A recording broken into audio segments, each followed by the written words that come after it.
Judul. Assalamualaikum warahmatullahi wabarakatuh. Di sini saya yang bernama Dilbin Anggara akan mempresentasikan tugas bahasa Indonesia saya dengan topik gaya antar molekul dan sifat fisik. Lanjut. Yang pertama, pendahuluan dari tugas yang sudah saya buat satu semester ini adalah untuk mengeksplorasi hubungan antara struktur molekul dan perilaku fisik zat. Selanjutnya, untuk latar belakang penelitian, yang pertama, sifat fisik yang beragam. Senyawa organik menunjukkan variasi sifat fisik yang luas, dari gas hingga padatan, serta kelarutan yang sangat berbeda. Titik didih dan kelarutan adalah parameter kunci dalam industri farmasi dan petrokimia. Yang kedua, ada kendali gaya antar molekul. Variasi ini dikendalikan oleh gaya antar molekul, gaya tarik-menarik antara molekul yang berdekatan. Selanjutnya, kekuatan gaya ini menentukan seberapa besar energi yang dibutuhkan untuk fase transisi. Untuk masalah dan tujuan kajian, yang pertama, mekanisme gaya, itu untuk menganalisis pengaruh berbagai jenis gaya antar molekul terhadap titik didih senyawa. Yang kedua, ada pola kelarutan, untuk mengkaji hubungan gaya antar molekul dengan pola kelarutan dalam pelarut yang berbeda.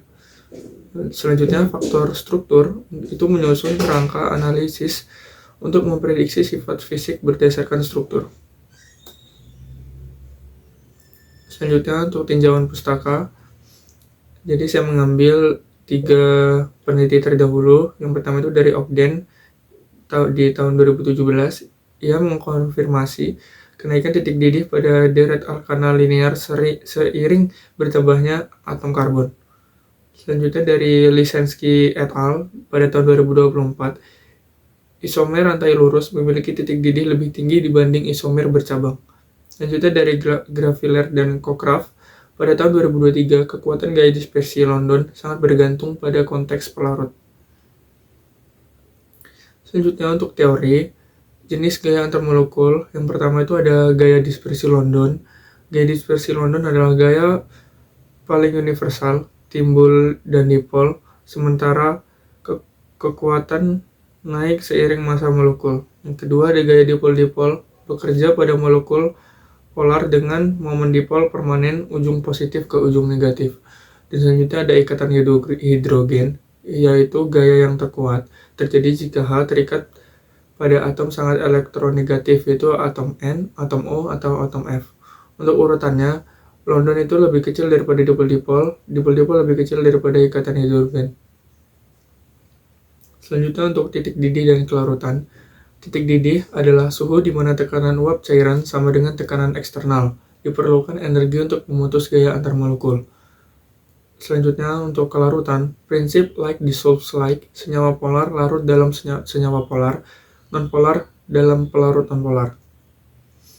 Selanjutnya untuk metode penelitian yang digunakan, yang pertama itu pendekatannya, yaitu kualitatif dengan metode studi kepustakaan sistematis.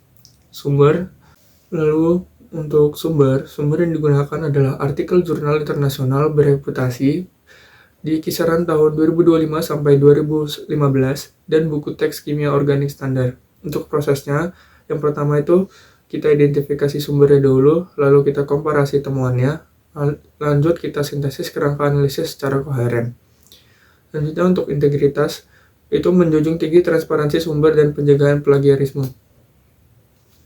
Untuk hasil, pengaruh terhadap titik didih, yaitu etanol, ikatan H, itu memiliki suhu 78,4 derajat Celcius, sedangkan di metil ether yang bersifat dipol, itu suhunya di minus 24,9 derajat Celcius, dan untuk metana dengan ikatan London, itu di minus 161,5 derajat Celcius. Hal ini menunjukkan bahwa ikatan hidrogen memberikan perbedaan titik didih hingga lebih dari 100 derajat Celcius, meskipun rumus molekulnya sama. Lalu untuk hasil analisis kelarutan, kesesuaian energetik pelarutan spontan terjadi jika interaksi solut pelarut cukup kuat untuk mengimbangi pemisahan antara molekulnya. Selanjutnya untuk panjang rantai karbon, pada alkohol, seiring bertambahnya rantai karbon yang non-polar, kelarutan dalam air menurun secara progresif, itu karena efek hidrofobik. Untuk bentuk molekul, isomer bercabang lebih mudah larut dalam pelarut polar dibanding isomer linear. Untuk faktor struktural penentu gaya, yang pertama itu ada polaritas. yang dimana distribusi muatan parsial akibat perbedaan keelektronegatifan antar atom. Yang kedua ada massa dan luas, itu menentukan kekuatan gaya dispersi London secara kumulatif. Yang ketiga ada geometri, bentuk molekul menentukan apakah momen dipol saling menyediakan atau tidak.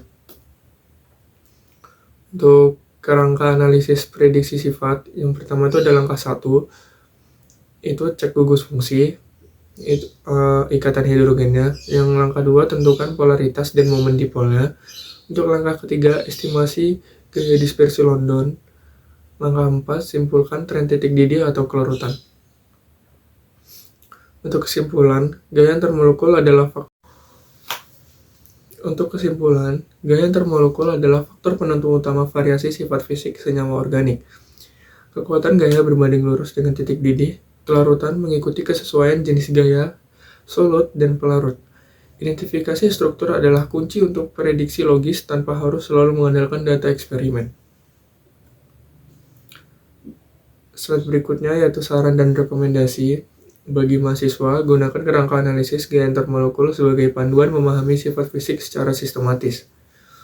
Bagi peneliti selanjutnya, lakukan verifikasi eksperimental atau komputasional pada sistem yang melibatkan multigaya bersamaan. Lalu integrasikan topik gaya, titik didih, dan kelarutan dalam satu modul pembelajaran utuh. Sekian dari saya, itu saja yang dapat saya sampaikan untuk proyek Bahasa Indonesia saya kali ini. Terima kasih. Wassalamualaikum warahmatullahi wabarakatuh.